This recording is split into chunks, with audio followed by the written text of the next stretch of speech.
গণঅভ্যুত্থান আমাদের পরাধীনতার শিকল ভেঙে স্বাধীনতার স্বাদ দিয়েছিল।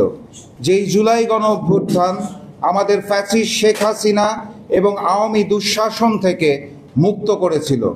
আগত জুলাই মাসের দ্বারপ্রান্তে আমরা জুলাই গণঅভ্যুত্থানের সকল শহীদদের শ্রদ্ধা ভরে স্মরণ করছি। সম্মানিত উপস্থিতি, গণতান্ত্রিক বাংলাদেশ গড়ার লক্ষ্যে জাতীয় নির্বাচনের কোনো বিকল্প নাই। বাংলাদেশের সকল গণতন্ত্রকামী রাজনৈতিক দলের মতো আমরাও আসন্ন ফেব্রুয়ারি মাসে জাতীয় নির্বাচনের অপেক্ষায় রয়েছি। একই সাথে জাতীয় নির্বাচনের পূর্বে প্রয়োজনীয় সংস্কার প্রক্রিয়া দেখার জন্য অধীর আগ্রহে অপেক্ষা করছি। কিন্তু দুঃখজনক হলেও সত্যি, নির্বাচন এবং সংস্কার নিয়ে আমরা যতটা আগ্রহী, বিচার নিয়ে ঠিক ততটাই উদাসীন। আমাদের দেশের বড় বড় রাজনৈতিক দল, জাতীয় নেতৃবৃন্দ, এমনকি হাজারো শহীদের রক্তের বিনিময়ে ক্ষমতায় আসা অন্তর্বর্তী সরকারের উপদেষ্টাদের বক্তব্যে নির্বাচন এবং সংস্কার নিয়ে যত কথা শোনা যায় তার শতভাগের 10 ভাগও বিচারের কথা শোনা যায় না।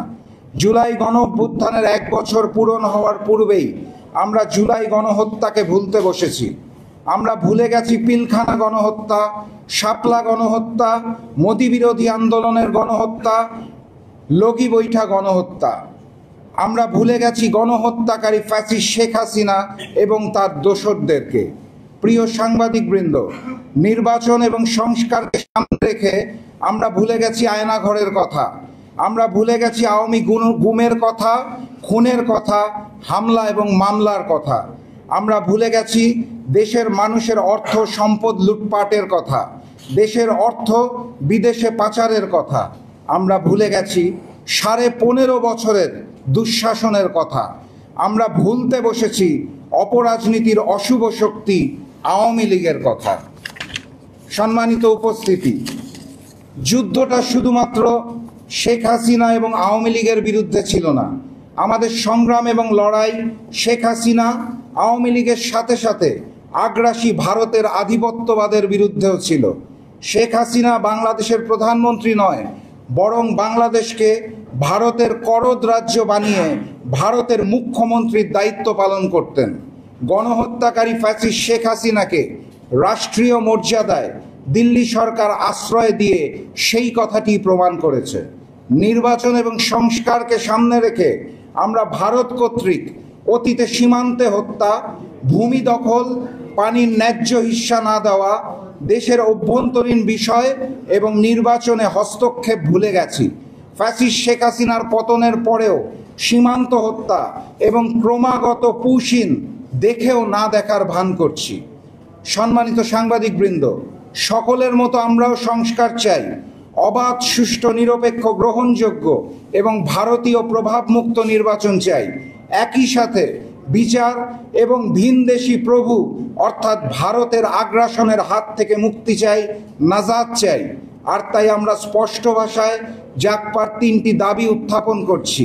প্রথম দাবি, গণহত্যাকারী শেখ হাসিনাকে আশ্রয় প্রদান, সীমান্তে হত্যা, ভূমি দখল, অবৈধ পুশিন, পানির ন্যায্য হিস্সা না দেওয়া এবং দেশের আভ্যন্তরীণ বিষয় নির্বাচনে হস্তক্ষেপ সহ সকল বিষয়ে ভারতীয় আগ্রাসনকে রুখে দিতে হবে। আমাদের দ্বিতীয় দাবি, জুলাই, পিলখানা, শাপলা, মোদি বিরোধী আন্দোলন এবং লগি বৈঠা গণহত্যার দায়ে ফ্যাসিস্ট শেখ হাসিনা ও তার দোসরদের বিচার করতে হবে। জাগপার তৃতীয় দাবি, গুম, খুন, হামলা, মামলা, লুটেরা, অর্থ পাচারকারী ও অপরাজনীতির অশুভ শক্তি, সন্ত্রাসী সংগঠন আওয়ামী লীগকে দল হিসেবে বিচার করতে হবে। এই 3টি দাবিকে সামনে রেখে জুলাই গণঅভ্যুত্থান স্মরণে আগামীর বাংলাদেশ গড়ার লক্ষ্যে জাগপার কর্মসূচি ঘোষণা করছি। জুলাই মাসের প্রথম দিন অর্থাৎ 1 তারিখ জুলাই শহীদদের স্মরণে এবং জুলাই মাসের শেষ দিন অর্থাৎ 31 তারিখ জুলাই আহতদের স্মরণে জাগপার দোয়া মাহফিল অনুষ্ঠিত হবে। জুলাই মাসের বাকি 29 দিন ভারতীয় আগ্রাসনের বিরুদ্ধে গণহত্যার দায়ে ফ্যাসিস্ট শেখ হাসিনা ও তার দোসরদের বিচার এবং সন্ত্রাসী সংগঠন আওয়ামী লীগের বিচারের দাবিতে বাংলাদেশের 8টি বিভাগীয় শহর এবং জাকপার 20টি সাংগঠনিক জেলা সর্বমোট 29টি জায়গায় গণসংযোগ ও লিফলেট বিতরণের মাধ্যমে গণসচেতনতা সৃষ্টি করা হবে।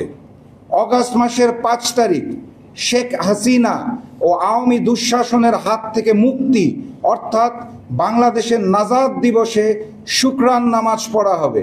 সর্বোপরি সর্বশেষ কর্মসূচি এবং সবচেয়ে গুরুত্বপূর্ণ কর্মসূচি গণহত্যাকারী ফ্যাসিস্ট শেখ হাসিনাকে রাষ্ট্রীয় মর্যাদায় 1 বছর ভারতে আশ্রয় দেওয়ার প্রতিবাদে এবং খুনি হাসিনাকে ফেরত দেওয়ার দাবিতে আগামী 6ই আগস্ট ঢাকায় অবস্থিত ভারতীয় দূতাবাস ঘেরাও করা হবে।